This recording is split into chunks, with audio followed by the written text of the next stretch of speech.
Réfléchis, à qui appartient la terre, l'eau et les ressources naturelles de cette planète? Qui a décidé qu'un jour un être humain pouvait se lever et déclarer « Ceci est à moi et tu dois payer pour l'utiliser » As-tu signé un contrat à ta naissance qui accepte ces conditions? Non.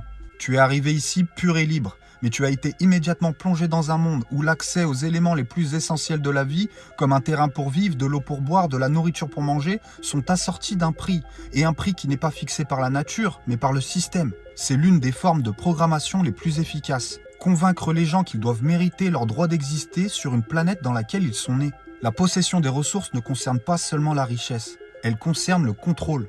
Lorsqu'un petit groupe contrôle la terre, l'eau, l'énergie et la production alimentaire, il ne contrôle pas simplement l'économie, il contrôle le comportement humain. Il peut dicter où tu vis, ce que tu manges, ce que tu payes, et même ce qui est possible pour ton avenir. C'est pour cette raison que tout au long de l'histoire, le contrôle des ressources a été au cœur de presque tous les grands conflits. Pas l'idéologie, pas la religion, mais le pouvoir brut de la propriété.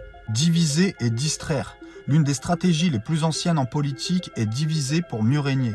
Maintiens la population occupée à se battre entre elles sur des questions d'idéologie, d'identité, de race ou de religion, et elle ne s'unira jamais pour remettre en question le système dans son ensemble. Voilà pourquoi le discours politique est si souvent présenté comme un nous contre eux. C'est un piège psychologique. Si tu es concentré sur la victoire contre ton voisin, tu ne regardes pas qui a construit l'arène dans laquelle vous vous battez.